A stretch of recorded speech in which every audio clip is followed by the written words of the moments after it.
Charles, agence de houille que j'ai repris l'année dernière, qui était existant depuis 2012. Et donc ça fait un an que j'ai repris l'agence. Actuellement, nous avons une trentaine d'intervenants. Christelle, Saint-Mleu, agence de Rambouillet, sud des Yvelines, 78, Île-de-France. Nous, c'est une création où Charles aussi m'accompagne, hein, bien évidemment, parce que nous sommes en couple.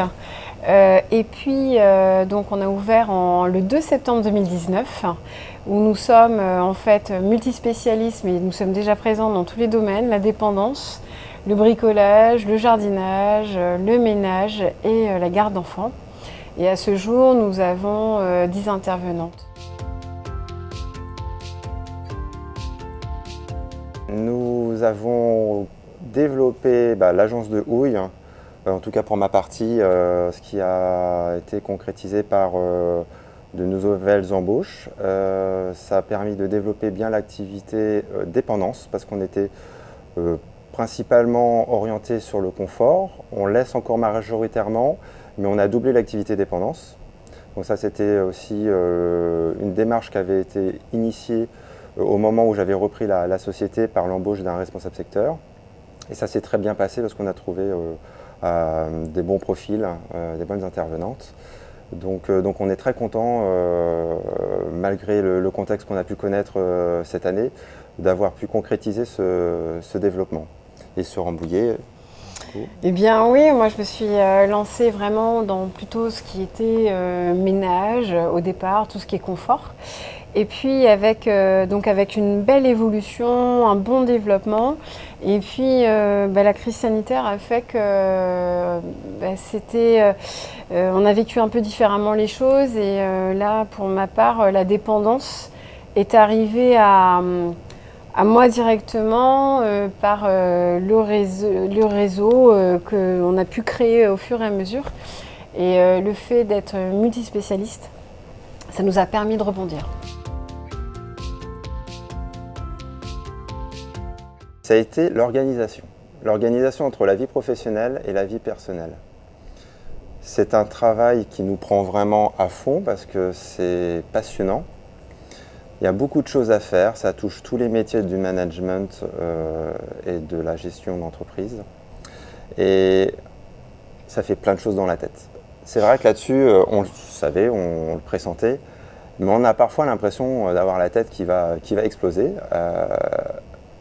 Après, on a appris à gérer ce genre de stress. Quelque part, c'est un stress. Donc petit à petit, on commence à compartimenter les choses et à le gérer de mieux en mieux. C'est vrai que c'est pas évident de couper entre le professionnel, vie de famille, parce que c'est passionnant. On est dans l'humain et en fait ça ne s'arrête jamais et on a plein d'idées et on a envie d'évoluer, d'avancer, faire beaucoup de choses, sauf que les journées ne font que 24 heures. On sent qu'il y a beaucoup de possibilités. Voilà, et en fait c'est ça qui est passionnant. Quand on est rentré dans ce réseau qui était 7 ans d'existence, Viva Service, on ne le connaissait pas, donc on l'a appris à connaître. Je m'attendais peut-être pas à avoir l'impact que pouvait avoir la marque Viva Service.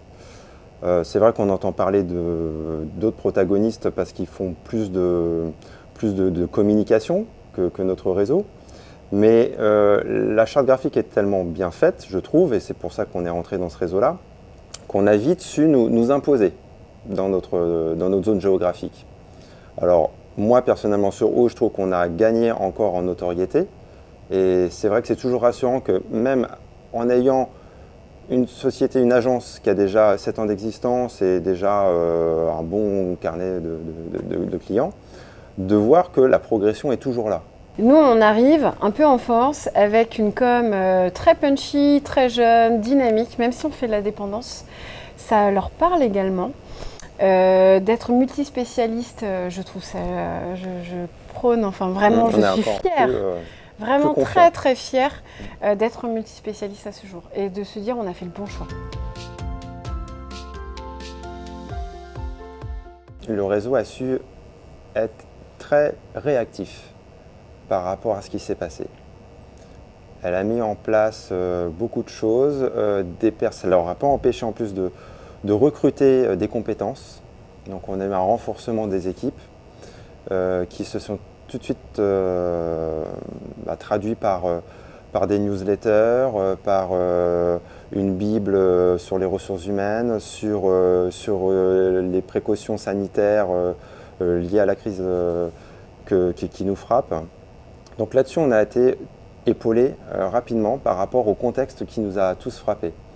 Et ça nous a permis de nous orienter et de rester concentrés sur notre activité en utilisant des bons outils.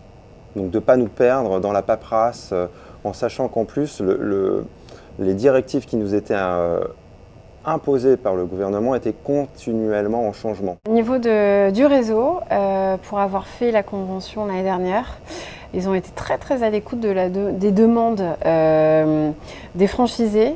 Et là, voilà, on a vu l'évolution, on a vu l'investissement de la tête de réseau. Comme dit Charles, des personnes qui rejoignent et renforcent l'équipe, et puis la transparence. N'hésitez pas à poser le maximum de questions aux franchiseurs. Il se doit de vous répondre et d'ouvrir les portes de son réseau. Et du moment que vous puissiez interroger les personnes que vous vouliez aller voir les franchisés, le discours que vous apportera les franchisés sera le meilleur gage sur le choix de votre